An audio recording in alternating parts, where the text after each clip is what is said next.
Assalamualaikum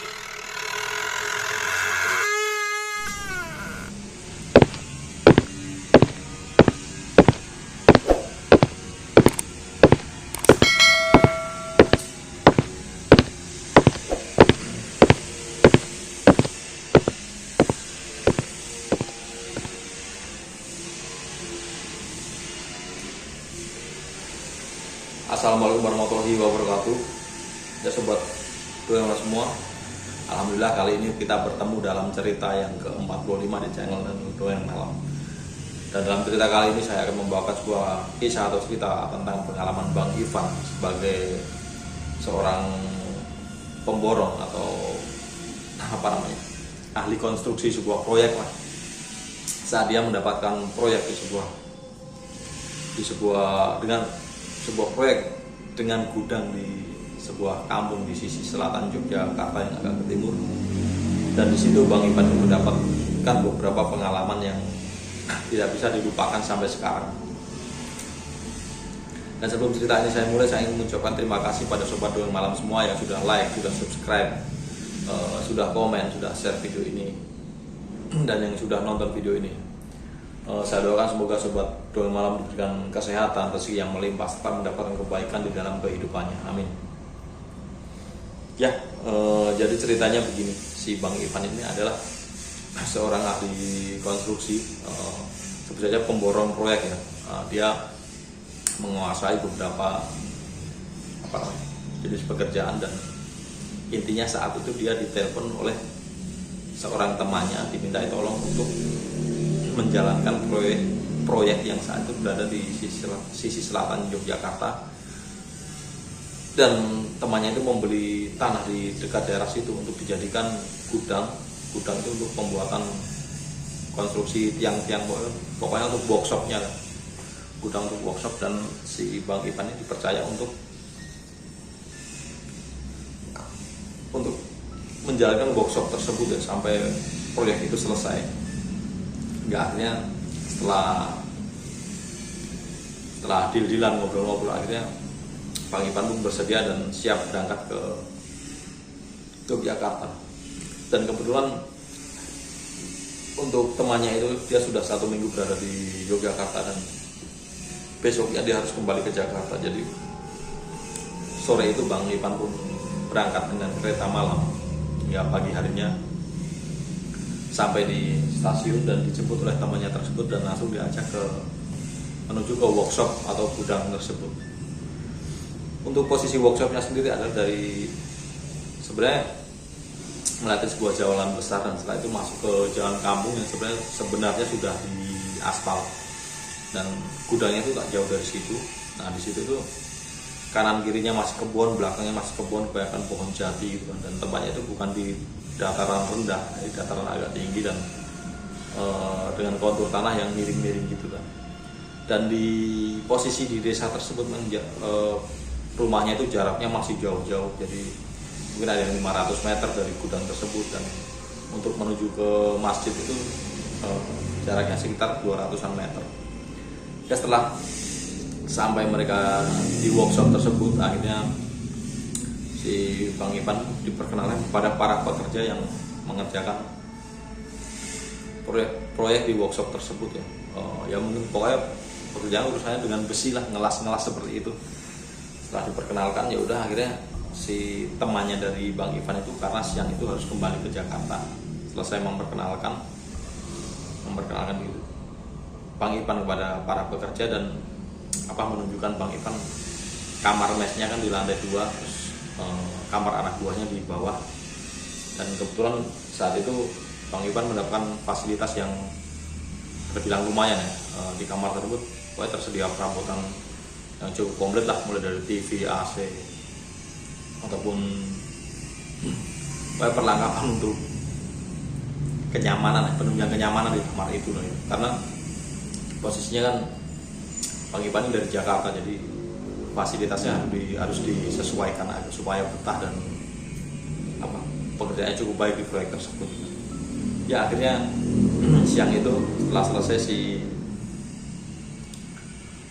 temannya Bang Ivan itu dia kembali ke Jakarta dengan membawa mobil. Setelah berpamitan, berangkatlah temannya tersebut menuju ke Jakarta dan tinggal Bang Ipan dengan para pekerja atau anak buah dari workshop tersebut sebanyak sekitar 11-15 orang saat itu. Nah, setelah ngobrol-ngobrol habis makan siang, Bang Ipan ngobrol sama salah satu pekerja di situ. Mereka pada ngeriung gitu kan, ngumpul, mulai membuka obrolan kan, terutama tentang kondisi di workshop tersebut kan. Tanya, Mas gimana Mas di mes ini kan, di gudang sini kan? Ya gini deh Pak, jawab salah satu pekerja. Ya gini deh Pak, pokoknya ya gitu aja sih, ntar juga Bapak tahu sendiri. Loh, tahu sendiri gimana? Ada apa nih di sini? Jadi penasaran. Enggak ada apa-apa. Udah nggak apa-apa Pak. Udah biasa kok di sini gitu. Ya udah. Akhirnya mereka kembali bekerja dan Bang Ipan mulai menyusun progres apa-apa yang harus dikerjakan, apa yang harus digarap oleh para pekerja tersebut untuk menunjang kebutuhan proyek yang sedang berjalan tersebut ya. Hingga akhirnya sampailah waktu sore hari selesai dan ternyata Bang Ipan itu baru tahu kalau dari ke 15 pekerja tersebut itu yang 11 atau 12-nya itu adalah warga nggak jauh dari situ. Jadi mereka berangkat pagi pulang sore, dan yang nyisa tidur di mes tersebut sekitar hanya kadang 3 atau 4 orang saja.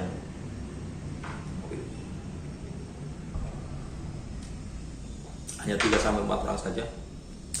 Dan akhirnya setelah selesai rapi-rapi mandi sore itu, Bang Ipan mengajak para pekerja tersebut untuk ke masjid yang menjalankan sholat maghrib, dan mereka pun berangkat dan pulang kembali. Dan malam itu kebetulan gerimis kan, malam itu gerimis, sampailah azan isya karena gerimis mau ke masjid itu mager katanya. Ya udah, akhirnya mereka pun sholat di lantai atas yang ada lot kosong gitu kan, di lantai atas dekat dengan kamar Bang Ipan itu. Kalau kamar anak buahnya atau pekerja itu kan di bawah kamarnya, di lantai bawah, cuman model panggung gitu kan. Nah, tiba-tiba pas mereka sedang sholat berjamaah, kebetulan si Bang Ipan jadi imamnya, terdengar dari bawah itu ada suara seperti besi itu dibanting, bumbrang katanya. Dan mereka tetap melanjutkan sholat itu kan. Dan pada pas membaca at-tahiyat, sholat itu hampir selesai, terdengar lagi suara yang sama, yaitu suara besi dibanting, wang. Suara yang cukup ngagetin dan cukup menggema. Dan itu apabila diprediksi secara normal ada suara seperti tabung gas yang besar yang dibanting ke besi. Setelah selesai, assalamualaikum, mereka pun sehabis berdoa, mereka saling berpandangan kan. Bang Ipan bertanya, itu siapa yang banting besi? Wah, nggak tahu Bang katanya. Keempat pekerja itu menjawab itu, nggak tahu. Ayo kita ke bawah katanya. Akhirnya Bang Ipan tuh ngecek ke bawah, ke sumber suara tersebut. Kebetulan suara tersebut sumbernya dari pojokan dari gudang tersebut, karena gudangnya ini cukup luas ya, sekitar hampir 800-an meter gitu, hampir 800-an meter, dan dibikin atap, pokoknya gudang tertutup gitu. Akhirnya Bang Ipan menuju ke tempat tersebut dan ternyata nggak ada apa-apa kan. Akhirnya kembali bertanya pada para pekerja tersebut, Mas, yang bener saya nanya nih, emang di sini emang sering begini atau bagaimana? Ya begitulah Pak katanya. Begitu gimana? Ya begitu itu kejadiannya. Jadi udah hampir tiap hari seperti itu, tiap malam lah. Oh, terus Bang Ipan mana? Nggak, sebenarnya ini gudang ini udah lama atau belum dibangunnya? Kalau gudang ini sendiri dibeli dari tanah orang sini, itu belinya udah cukup lama, sekitar 6 bulan, tapi gudangnya dibangun sekitar 4-5 bulan. Sekitar 4-5 bulan sampai ditempatin sekarang ini ya. Oh begitu.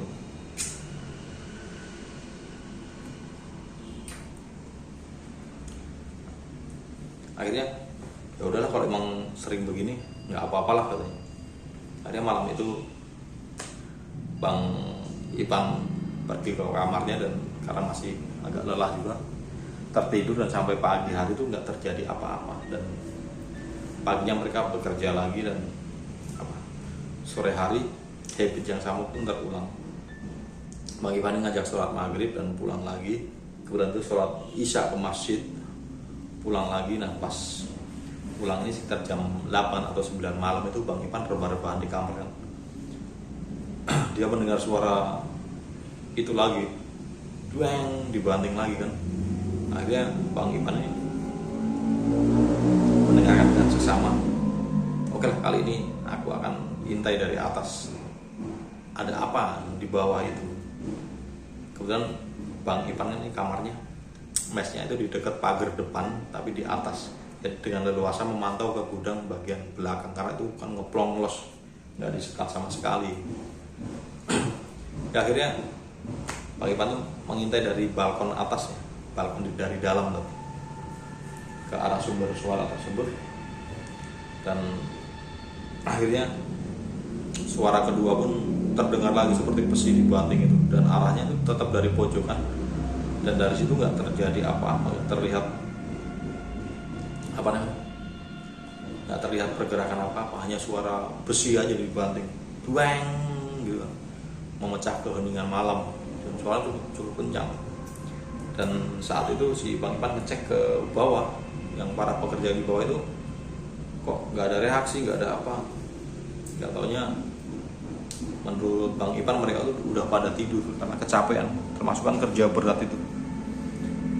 Nah, akhirnya Bang Ipan tuh ya turun ke bawah lewat tangga, dan dia penasaran karena semenjak hari kemarin sampai di situ si Bang Ipan itu belum explore di dalam gudang tersebut, di tiap detail pojok-pojokannya seperti apa gitu. Belum ngecek. Akhirnya Bang Ipan jalan ke pojokan belakang itu, dan kembali dia ke belakang, nggak ada. Dia balik lagi ke kamar panggung untuk para pekerja tersebut, dan mereka udah tidur kan, hawanya dingin, udah pada ngeruntel aja, ada yang pakai sarung, ada yang pakai selimut, pokoknya udah ngeruntel aja, nikmat banget tidurnya. Cuman Bang Ipan tuh penasaran, itu suara apa ya tadi yang kayak besi dibanting. Akhirnya Bang Ipan kali ini ngambil senter, dia ngecek ke belakang lagi kan. Nah setelah ngecek ke belakang tuh nggak ada apa-apa, dan tiba-tiba si Bang Ipan tuh melihat ada asap putih dari pojokan itu, seperti asapnya tuh dari situ seperti disemburin gitu, seperti disemprot ke arah, pokoknya dari pojokan disemprotin ke arah tengah, dan di situ asap putih itu menggumpal, dan si Bang Ipan kaget, ini asap apaan? Dan dalam sepersekian detik dia belum bisa berpikir yang logis. Dia pikir apa orang bakar sampah atau apa, kok disemprotin dari pojokan gitu, pol gitu kan. Asap tuh makin tebal, akhirnya membentuk gumpalan dan membentuk sosok tinggi besar dan hitam kan. Itu dalam waktu nggak nyampe 1 menit lah, dalam hitungan detik, nggak nyampe 1 menit. Si Bang Ipan tuh melihat sosok itu tinggi besar, hitam tapi agak samar, dengan yang jelas matanya kelihatan berwarna merah.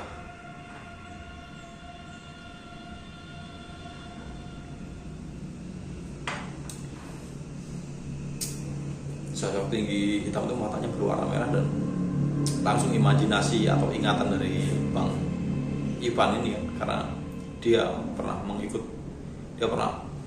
ikut proyek di mana-mana, berpindah-pindah, jadi hampir dengan hal seperti itu tuh hampir biasa dan familiar. Dan kali ini dia pun merasa, aduh, ini adalah makhluk yang satu itu, yang sering disebut orang adalah makhluk genderuwo gitu. Si Bang Ipan tuh sebenarnya orangnya penakut juga, tapi sering menghadapi hal-hal seperti itu. Jadi tergantung posisinya dia. Pas mentalnya bagus dia tuh nggak takut, tapi pas mentalnya down atau di tempat baru dia tuh akan takut. Nah saat itu langsung Bang Ipan tuh lemes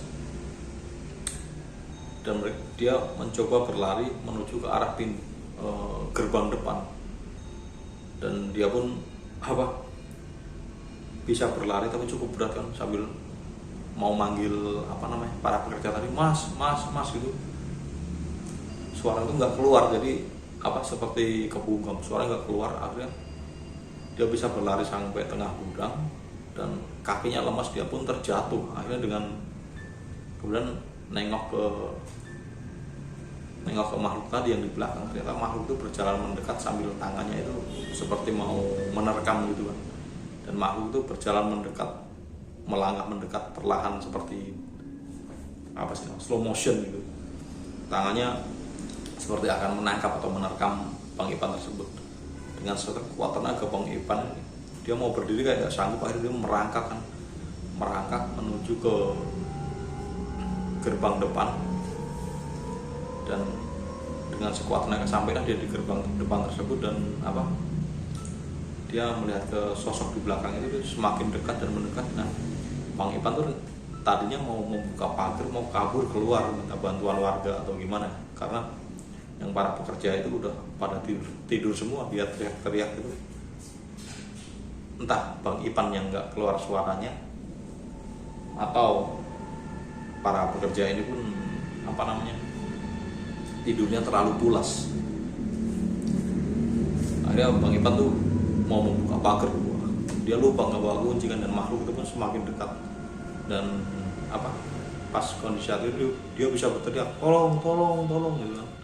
Akhirnya ternyata dengan teriakan itu para pekerja itu bangun kan. Akhirnya mereka pada berlarian ke arah suara tersebut. Dikiranya tadi di atas kan, tapi yang suara teriakan tersebut ternyata berasal dari gerbang depan. Akhirnya mereka berlari ke gerbang depan. Dia melihat si Bang Ipan lagi ngerintel di bawah gerbang itu kan, karena ketakutan, seperti defense terakhir, melindungi diri dengan meringkuk gitu kan, sambil melihat ke belakang. Dan setelah Bang Ipan melihat ke para pekerja yang datang tersebut dan makhluk itu sudah nggak ada kan, akhirnya ditolongin bahwa itu, kenapa bang, udah kasih minum. Akhirnya si Bang Ipan pun dikasih minum, dan setelah itu bercerita apa yang dia alami ya. Dan dari para pekerja tersebut pun bilang, ya bang maaf kami nggak bilang nih kalau sebenarnya hal itu sebenarnya udah biasa sih di sini kan, tapi biasanya cuma nongol doang, itu makhluk nongol doang tapi nggak ganggu. Tapi tadi dia tuh ngejar saya, tangannya begini kan, kayak mau nangkap saya gitu, saya berangkang ke depan gitu. Ya kalau itu kurang tahu ya, kalau biasanya dia nongol cuma nongol aja, tapi karena kita udah biasa ngeliat ya, ini nggak terjadi apa-apa gitu. Oh gitu ya, udah akhirnya Bang Ipan mau ikut tidur di sini apa di atas lagi gitu. Udah saya di sini deh bareng-bareng, gak ada temennya. Udah akhirnya malam itu Bang Ipan tidur di situ dengan menyisakan ketakutan, dan sisa-sisa ketakutan masih terasa. Akhirnya malam itu si Bang Ipan pun tidur kan. Enggak, akhirnya untuk malam kedua Bang Ipan mau tidur di atas aja. Nah, malam itu dia sengaja kunci dikantongin, seandainya kunci pagar ya, terjadi sesuatu dia bisa keluar. Akhirnya malam itu sebelum tidur, dan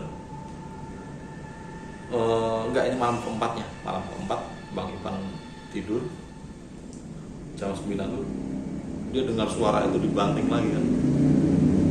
Nah, dia berpikir, ini kalau suara dibanting terus saya cek ke belakang, pasti dejavu lagi nih, akan keluar makhluk yang sama katanya. Udah aku di sini aja, nggak mau keluar. Dan akhirnya jarak sekitar 10 menit ada suara besi dibanting lagi, dan itu berulang-ulang. Wah, kurang ajar, nggak bisa tidur saya kalau ini, dangdeng katanya. Akhirnya si Bang Ipan terpaksa ke bawah nih, kalau nggak itu nggak berhenti. Akhirnya Bang Ipan ke bawah lagi dan kejadian seperti yang pernah dia alami pun terjadi. Dia ke belakang dan kali ini dia penasaran lagi, sebenarnya suara itu yang dibanting apa sih, kenapa bisa menimbulkan suara seperti itu. Akhirnya dia melihat ke pojokan dan ada asap lagi, asap putih yang membentuk sosok yang sama. Dan kembali kali ini makhluk itu sepertinya serius mengejar Bang Ipan dengan tangan yang menjuntai. Dan Bang Ipan kali ini bisa berlari dia sambil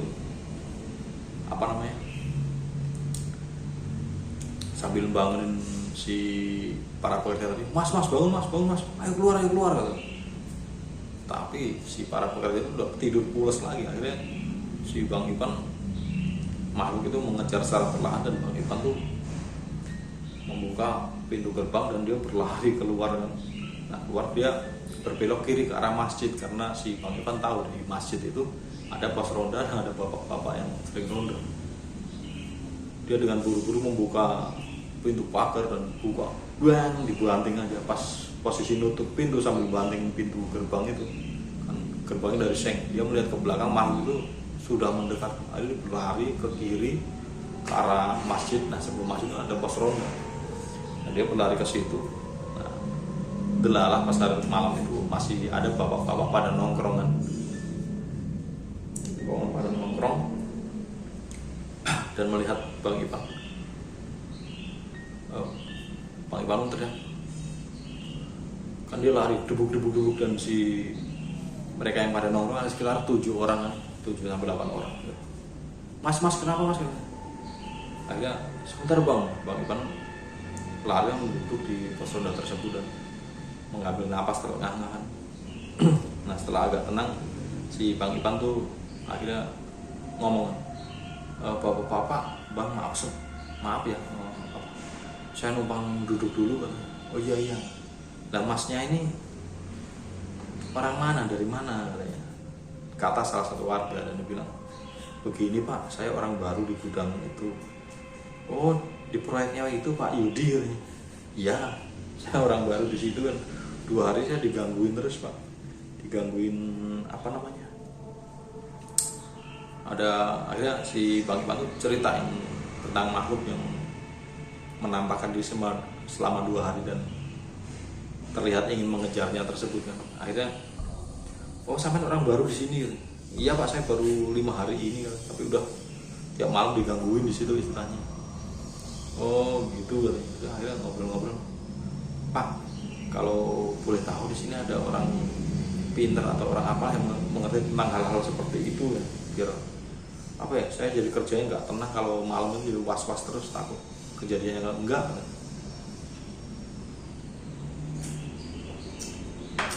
Oh iya ada sih mas, tapi kalau malam-malam gini nggak tahu udah tidur atau gimana katanya.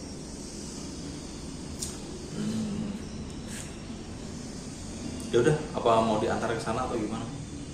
Ya mas, saya kalau pulang kan nggak bisa tidur, diganggu sama makhluk itu satu itu. Ya udah ayo diantar kan. Akhirnya si Bang Ipan diajak 2 orang warga yang mengantarkannya ke rumah orang tersebutnya. Saya tok-tok, Assalamualaikum mbah. Ya masuk. Akhirnya si Bang Ipan dengan 2 warga ini masuk dan memperkenalkan diri, menceritakan apa yang terjadi, apa yang dialami Bang Ipan tersebut. Dan Bang Ipan menceritakan maksud dan tujuannya datang ke sini. Akhirnya, oh ya udah katanya, mau sekarang apa besok kan? Sekarang aja mbah, biar saya bisa tidur pulas malam ini. Ya udah, akhirnya ayo kita ke sana, ke gudang aja deh biar enak, nanti biar biar jelas mau seperti apa gitu. Ya udah, akhirnya mereka pun balik lagi ke arah gudang tersebut dan kali ini warga yang di pos ronda tadi ikut semua, jadi malah kelihatan ramai kan. Akhirnya Bang Ipan masuk ke situ dan mendengar para pekerja ini kan pada bangun, ada apa sih, dan mereka melihat warga itu pada datang ke situ. Terus, Bang Ipan kenapa bang? Enggak, kamu tidur lagi aja, diterakhir denger kan. Ya udah, akhirnya mereka pun para pekerja ikut turun kan, bergabung dengan warga tersebut. Ini mau ada apa sih kan? Enggak, udah diem aja kan. Akhirnya si yang dipanggil Simbah tersebut menuju ke arah belakang. Oh, arahnya dari sini ya. Ya udah, akhirnya mereka mentok ke belakang dan kemudian berbelok ke kanan, dan di mana sebelah kanan gudang tersebut kan ada satu sekatan kecil yang di situ terlihat ada bekas sumur, sebuah sumur yang di bekas bangunan sumur bulat itu kan, sumur tua yang membulat dan atasnya dicor ditutup kan. Akhirnya si Simbah itu ke situ dan dia seperti entahlah, seperti meditasi atau apa, berdiam diri untuk beberapa saat sekitar 15 menit kan. Setelah itu selesai, ya akhirnya mereka ngobrol-ngobrol di dekat mes panggung tempat para pekerja duduk itu, dan si Simbah ini pun menyampaikan apa yang didapat dari hasil penelusurannya yang dengan kebatinan tersebut, dan menyampaikan bahwa jadi begini Mas, semenjak gudang ini dibangun dari awal itu nggak ada permisi atau apa dengan yang mereka yang menempati udah lama di sini kan. Oke lah, kita adalah manusia modern, manusia yang kuat, tapi mereka kan juga butuh tempat dan mereka juga butuh, bukan dihormati sih apa ya, yang mungkin sedikit dihargai dengan nembung atau apa, nembung mau dibangun atau gimana, suruh pindah atau gimana, ada omongannya lah gitu. Dan sejak gudang ini dibuka nggak ada selamatan atau apa gitu, walaupun ini hanya gudang kan, bukan untuk tempat tinggal, tapi kan untuk para pekerjanya kan menempati tempat di sini. Dan kedua, itu di belakang ada sumur tua itu ditutup total, mereka nggak, ya namanya sumur ya udah digali, udah pernah digunakan, ada sumber airnya, itu kalau bisa jangan ditutup total begitu. Oke lah, dikasih lubang pernapasan gitu aja udah selesai sebenarnya. Jadi ini gimana nih Mbah? Ya udah gini aja, saya minta ini, saya bukan minta ya, menyarankan sampean bikin pengajian di sini aja, selamatan lah, bikin selamatan. Yang kedua itu sumur, kasih bocoran aja dulu, kasih peralon aja, jangan ditutup full total gitu, biar ada pernapasan lah, pernapasan untuk air yang ada di dalam sumur kalau emang udah nggak digunakan. Oh gitu ya Mbak. Ya, ada hal-hal lain lagi nggak Mbak? Udah itu aja dulu. Oh ya udah Mbak. Terima kasih sebelumnya. Jadi ini nggak apa, Simbah nggak mau melakukan apa-apa, sementara nggak usah dulu lah. Nanti sampean jalanin apa yang saya sarankan ini, dan setelah itu kita lihat hasilnya seperti apa. Oke, akhirnya Simbah itu dan warga pun berpamitan pulang, pintu gerbang dikunci, dan Bang Ipan menelpon temannya bahwa dia mengalami kejadian seperti ini. Dia mengalami kejadian itu dan harus melakukan selamatan atau minta selamatan atau sesi di sana, dan membuka cor dari sumur tua tersebut dan memberinya lubang pernapasan dengan peralon. Akhirnya si temannya tersebut bilang, oh iya emang bener sih, aku lupa nggak selamatan nama sumur itu, emang sengaja saya cor, nggak tahu kalau ada efeknya seperti itu. Ya udah, gimana Pak enaknya? Aku transfer ke kamu, udah kamu urusin dulu itu kan masalah sepele ya, kamu bisa tanpa aku. Ya udah, pokoknya untuk biaya tak transfer nanti malam atau secepatnya kamu adakan acara itu ya, untuk persiapannya. Ya udah nggak apa-apa, yang penting di sini kondisinya bisa nyaman dan aman dan terkendali, kata Bang Ipan.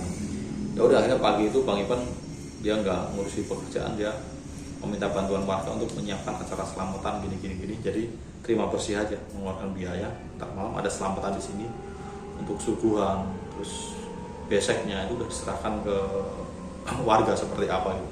Akhirnya malam selanjutnya diadakan selamatan di situ, dan siangnya di Bang Ipan ini memasang pipa atau bocoran atau ventilasi di sumur tua tersebut yang dicor itu. Jadi kasih ventilasi pakai pipa diameter 1 gitu kan. Dan setelah malam itu selesai, alhamdulillah malam-malam selanjutnya nggak terjadi gangguan apa-apa. Udah nggak ada gangguan apa-apa lagi sampai proyek itu selesai sekitar 1,5 bulan, dan akhirnya Bang Ipan kembali ke Jakarta lagi, dan sampai akhirnya dia bercerita apa yang dia alami tersebut kepada saya. Ya, cerita kali ini cukup sekian dari cerita pengalaman dari Bang Ipan yang menempati sebuah gudang atau workshop di sisi selatan Yogyakarta tersebut. Ya, saya tak lupa saya mengucapkan terima kasih pada Sobat Dongeng Malam semua yang sudah like, subscribe, komen, dan share video ini. Saya doakan semoga sobat semua diberikan kesehatan, rezeki yang melimpah, serta mendapatkan kebaikan di dalam kehidupannya. Cerita ke-45 kali ini cukup sekian. Assalamualaikum warahmatullahi wabarakatuh. Salam dongeng malam.